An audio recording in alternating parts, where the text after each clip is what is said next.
Wolverines. Those of you guys that missed my training, I have created this video so that you wouldn't really miss this training. No guaranteed PPL at this time, but I do want you to have that information. So the first thing we discussed in our training was that all of the resources that I send you guys, those beautiful PDFs, can be found within a course you are enrolled in on your It's Learning page. To get to it, start by clicking on the courses here at the top. Then click on All Courses. The very first course that you're enrolled in is the CCISD Equipped to Educate. This is for teachers and it has resources specifically for you. CCISD is one you're also enrolled in, and it's called Equipped to Learn. This is for the students, and it has the student side of a couple of different things that they have access to. So both of those are in your courses. We'll click on this CCISD Equipped to Educate. After you click on that, the only real part you need to be worried about is right here where it says Equipped to Educate Resources. You'll notice you see Eduphoria, It's Learning, Office 365, Pasco, which is a science source, Skyward Resources, and then Tablet Resources. I'm going to click here on this Skyward Resources. Once I get in here, they have it all headed by things that should be helpful for you. So progress reports, report cards, here is academic calendars, here is the district policy for leveling down, including a great PDF on instructions for that, information on the new button. There's information about Skyward Help within Skyward, information about what Skyward is, these reports that you can run within your program, display options, and an overview of these things, and then of course parent and family access information. This is helpful if you need to send this home to your parents to take a look at on their students' progress in your class. So now one of the big reasons we got a training today. If you'll open your Skyward, or I'll open my Skyward, let's put it that way. I'll open my Skyward so you can see what we talked about today. The electronic grade change form was probably the biggest topic that we talked about. This is new for us, so I'm going to show you how to get to it. We'll start by opening one of your grade books. Imagine with me, if you will, if you have a class that you need to change something in. Click on that class.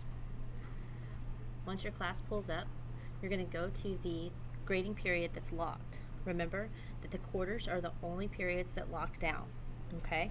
So if you'll go to your Q1 when it's time, you'll click on the options and you'll scroll down to this grade posting status for Q1. So once we open that up, and I have to open up in P1 because that's our only period that's closed for now, you open this screen and you see this request grade changes. You click on that button. Here it tells you that it's going to open up this class for 2 hours for you to make those changes. And here you'll type in your reasons, whether it be a transfer grade, or a student was absent, or there was a teacher error, or if it was one of those other mistakes. Once you're done, you click yes, and it opens up your grade book. Once you get in here, you need to make all of the changes you need to make for this course. Once all of the changes are made, you click back on your options, back on your grade posting status, and then right over here it says now complete grade changes. It asks if you're good, you say yes. This will immediately send a notification to your administrator. They will then approve or deny your request. They will not approve a grade if it lowers their grade. However, most of our grade changes are accepted. Please make sure that if you have a question, you contact your administrator. If your grade change is denied, they will contact you and let you know. One of the other things that we talked about today in our training was that there are conduct grades that are required for each grading period now, starting with the progress report 2. To put your grade period in, you click this CP2. That's citizenship, and then the grading period in which it relates to.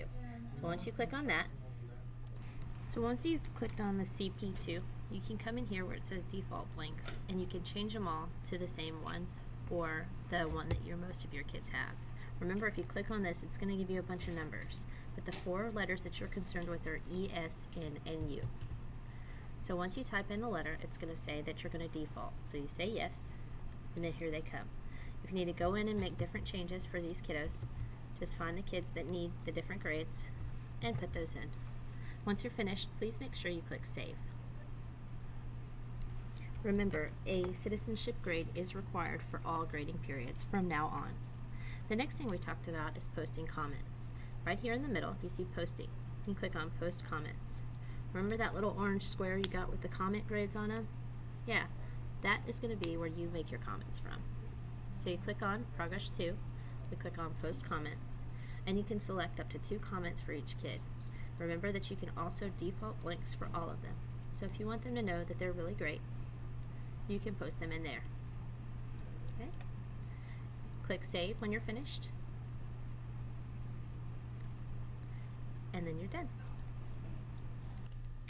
Alright, the next thing we talked about was the new button. Bear with me real quick, I need to turn my new button back on.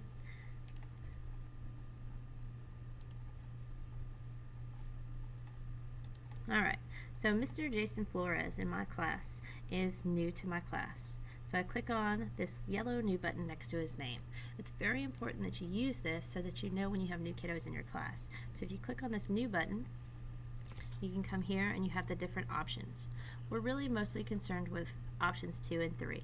Option 2 is going to be if your kid comes from another school in the district or another class on campus, or even one of your own classes.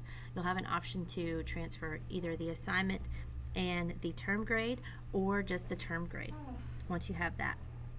The next thing you can do is if you have a kiddo that's transferred from outside of the district, you choose this option 3. And to do that, you just click on this manually enter scores. You should get that lovely photocopy from your student's counselor. Put their new grade in, click Save, and you're finished. The next thing we talked about is here under the Reports tab. If you take a look under the Reports tab, you see Email Progress Report. You can email your progress reports directly to the parents as often as you'd like to. There's some great templates already created, but if you want to do something like only send progress reports to those kids that are failing or near failing, you can make your own template. So start by taking this 900 template and cloning it over here. Once you do that, you'll name it to whatever you'd like to and click Save. Make sure that it's something different than you've already gotten. Then it gives you all of the criteria for which you would go in and make changes to. So you can start with only printing students with a specific grade mark if you'd like to, only printing students with less than a certain %, which is what I'm going for here.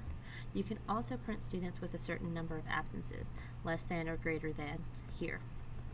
Also note that you can send it to both guardians and students. Down here, you can pick all the information that you'd want within that report to be sent home to mom and dad. Once you're finished, click Save, and now you have a template that you always have access to. From here, you can go ahead and create some emails or select different classes. What are we doing? Oh, we're making a I got the first. Now keep in mind that I did pick the below 70 report, and it does have all my students selected. That does not mean that these students are all going to get a report. It's going to filter through these names, okay? You can also select here to actually print out the copy of your progress report if you'd like to actually put something in their hands. So once you do that, you click Next, type in your email. This is to inform you that. Click on this Process Emails. Takes just a second to run. Your emails are running. Your progress reports are running to generate to a PDF. You can click on Display Report, and this is what the students or parents would see depending on who you send it to. Now keep in mind that you would have a lot more assignments here, but you do have a place for the parents to sign so that maybe you can have some interaction between them if maybe you're not able to reach them via telephone, or you just want some extra acknowledgement that the students are doing how they're doing. The final thing we talked about is the Message Center. If you're in a gradebook, you can go to Other Access and then Message Center. Within here, you say Add Message for Current Class or Add Message for Multiple Classes. If you add message for this class, you can select specific recipients you'd like to have it. So once you've opened up this email message, you can put in your message into the message in the message detail. right here in the posting area. This is to the posting of the family access. This is what the parents see when they log on to Skyward. It's almost like a message board in the middle. Down here, you can send it as an email and select what time and what date, along with who your email comes from. It defaults to your work email, so that if they do respond, it comes to your work email. You can select to email the students, and then here, if you email guardians, it sends to every email address we have on file. Or you can select just to get report card recipients, first families only, or whatever fits your needs the best. The next option is to email to additional recipients. I always tell the teachers to put theirs in there because the queue, as you know, gets rid of the things that you've done after 2 days. So add your name, click OK, and then here you have all of your students getting this email. If you want to go through and select people that do get it versus people that don't, then you can say save. Don't forget you can add attachments to that. So once you've done that and sent that email, you can also recall your message, and it gives you this, says this message will no longer appear in family or student access. I don't know and I can't be sure that it doesn't go ahead and send that email to somebody.